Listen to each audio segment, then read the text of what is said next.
Hey, Candy here, Green Gun Pink. I'm seeing a lot of teachers and they are talking about they're quitting, kids are disrespectful, all the different problems in the education system.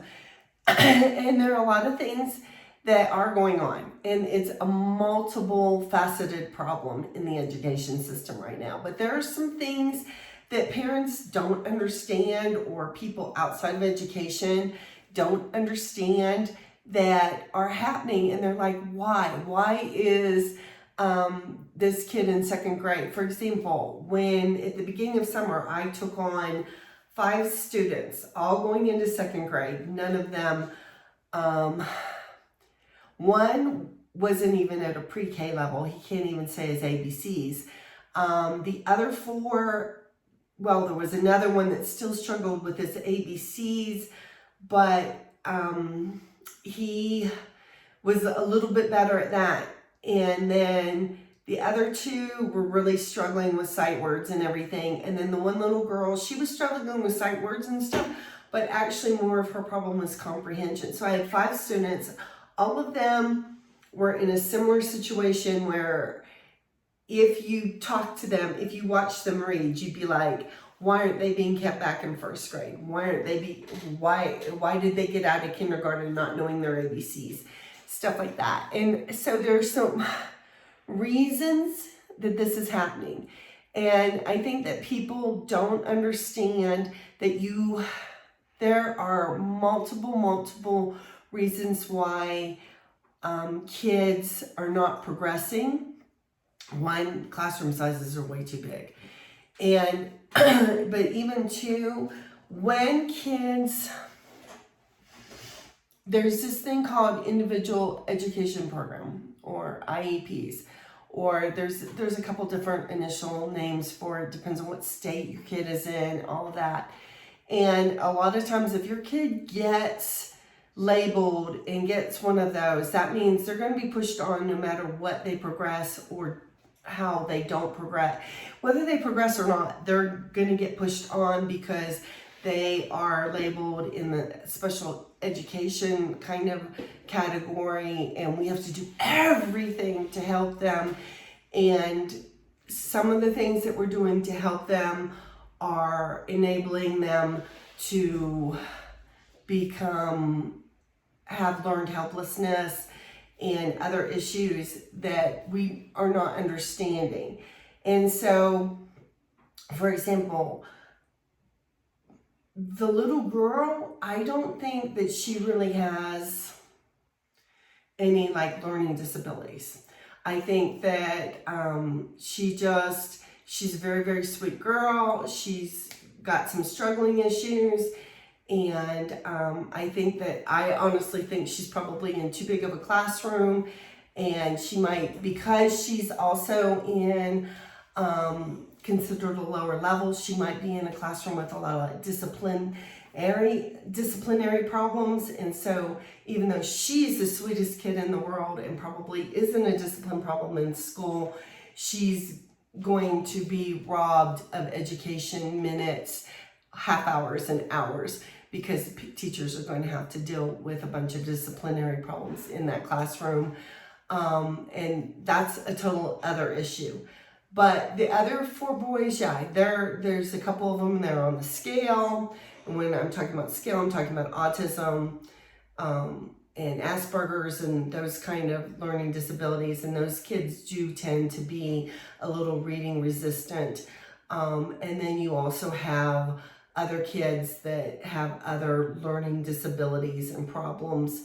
And then you also have, this is something that's become a problem probably in the past. Teachers now are like, it was never like this when I started 20 years ago. And I'm like, yeah, it kind of was, because I was there 20 years ago. It might not have been in your school because you might have been in a high-performing school, and maybe now you're in a low-performing school, and so that's why you're seeing it. But if you were in low-performing schools 20 years ago, you were seeing a lot of the same issues.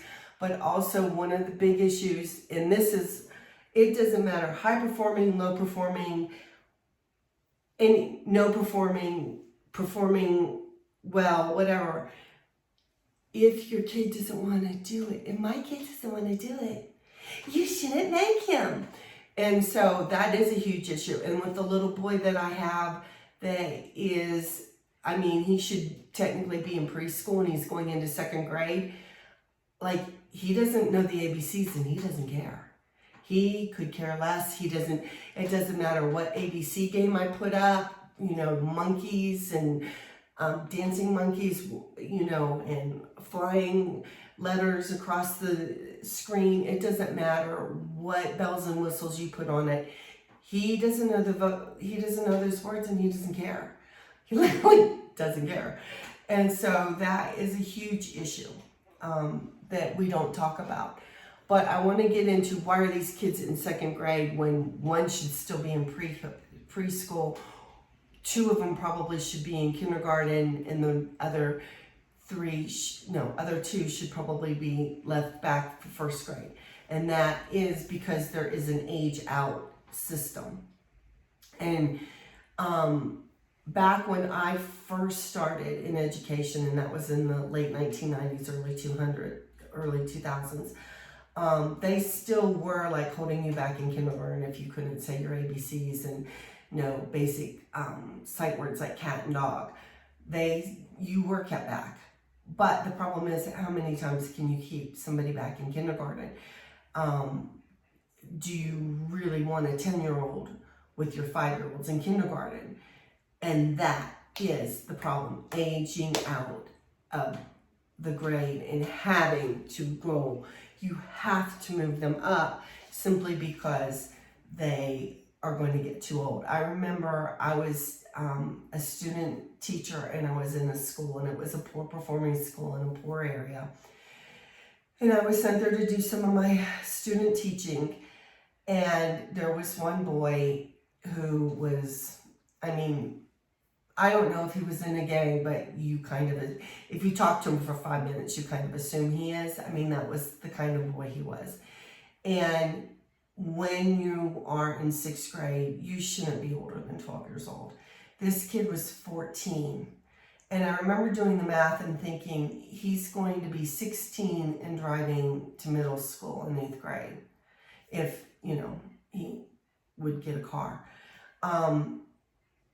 You cannot have kids that old with kids that much significantly younger than them. You do not want a 16-year-old in a classroom with a 13-year-old.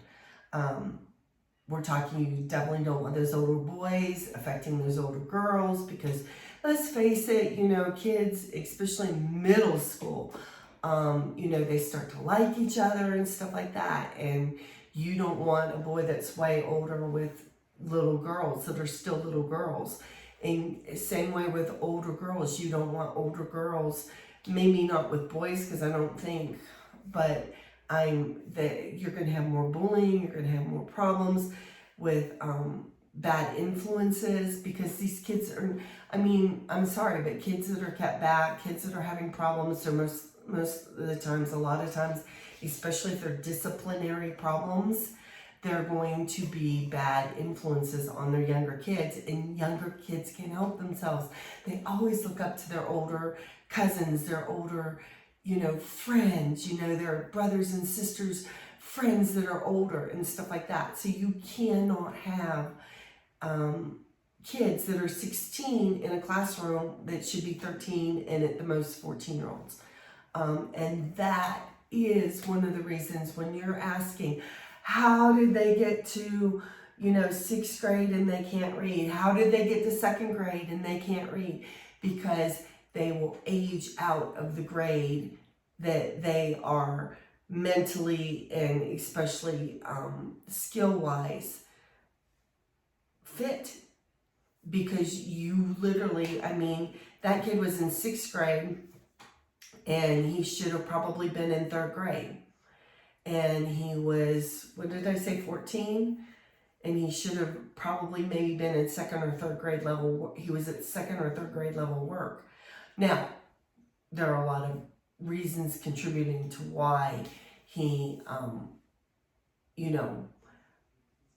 a lot of them are not teachers' faults. A lot of them are not teachers. It's not the school. there are things that the school system's doing wrong. There are things that are definitely happening within the schools that have caused a lot of these educational illiteracy problems. That said, there are also a lot of things that are far and beyond and above the teacher in the classroom. And nobody ever looks at the principals. Nobody ever looks at the school systems. Nobody looks at the people that are in charge of the different school systems, how they're spending the money, what they're doing, how big their salaries are versus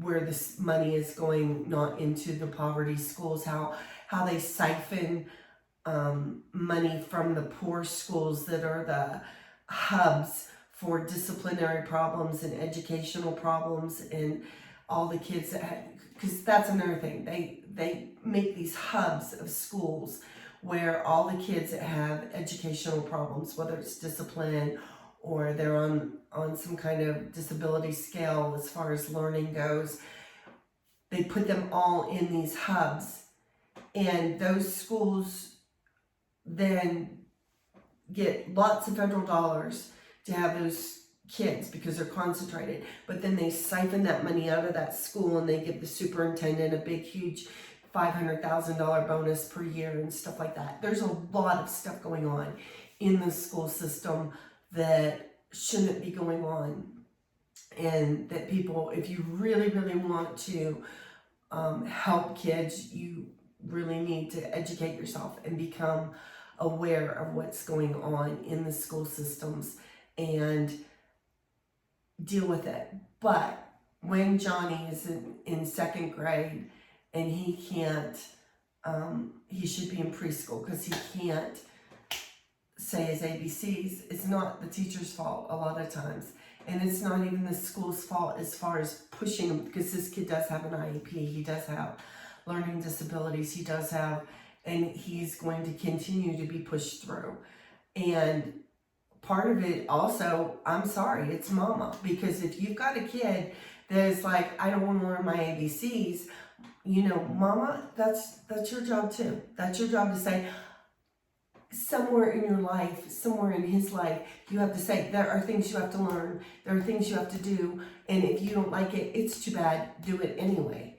And this whole mentality of, I don't like it, so I'm not going to do it, and you can't make me. I mean, yeah, I know I was the easygoing cat, but my sister was, well, but she wasn't a bad, I don't want to do it kid. She was more like, I have to be the best, I'm hard-headed, I want to do this and this and this and accomplish everything. I don't think anybody in our family has ever been that. I'm not going to do it. I'm a stubborn, bad, hard-headed kid. I don't know how you deal with those because I've never had one in my family, but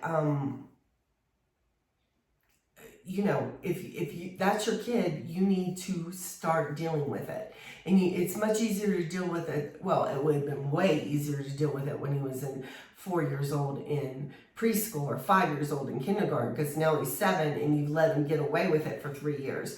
But it's a way easier to get it, deal with a kid that doesn't want to do it when he's 7 than a kid that doesn't want to do it when he's 12. And you've let him all those years of his education not do it, and you've made excuses and fought with the teachers and all the problems, and that is a huge problem. Parents who fight with teachers and don't think that their kids should do anything that they don't want to do. And I think that parents, you need to educate yourself. Especially if you know you're in a poor school, you need to find out, is this an IEP hub? Is this a sped ed hub? Is this because that also means it's going to be a disciplinary problem hub. And especially if your kid is a good kid and you've raised your kid right and everything, and you find out your kid's having all these problems in school with being bullied and you need to find out, and you need to get your kid pulled out of that school, because their education is at major risk. If your kid is just like a normal, average, everyday kid, and they're not having a lot of problems learning how to read or learning to do math or learning to do this or that. But there are all kinds of problems, and you see them like not passing tests at the end of the year and stuff. A lot of times it could be the school environment and the class environment that they're in. And it's not the teacher's fault. It's the school system's fault, because your kid is in a school with a bunch of kids who are below their abilities, and so the teacher in the classroom are pulled down to the lowest kids' abilities. And there's a huge, I'm taking on a lot right now, but I'm going to do this at one last point, and then you can make your comments. But there's a huge debate over mixed abilities versus separating out kids that have higher abilities versus lower abilities, and whether we should mix the lower abilities in with the higher abilities, or whether we should do, groups by your kids' abilities and stuff like that. And it's been proven that lower ability kids, especially if they're the minority in the classroom, if they're like 3 kids that are a lot lower, and you put them in a class of all higher achieving kids, and they are not discipline problem children, they are just a little bit lower. Maybe they're ESL kids that need to just have an extra little bit of push to get their English up, stuff like that.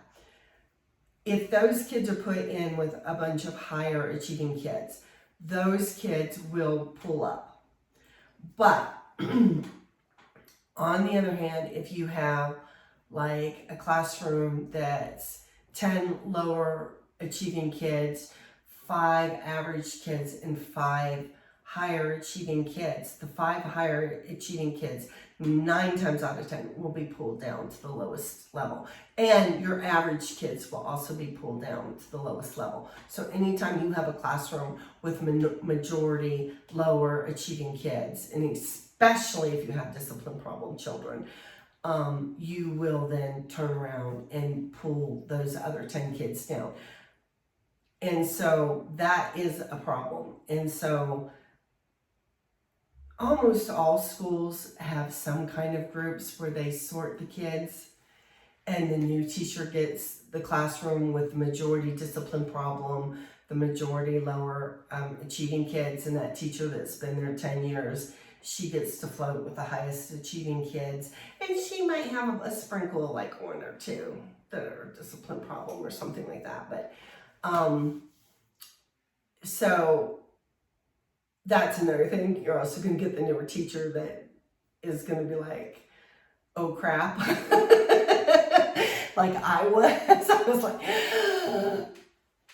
because my kids literally did things as far as discipline problem children that never in a million years would I have imagined doing as a child, and never in a million years as an adult. I was like totally unprepared for these discipline behaviors. And they can tell you all the things, to give them praise and give them this and give them that. And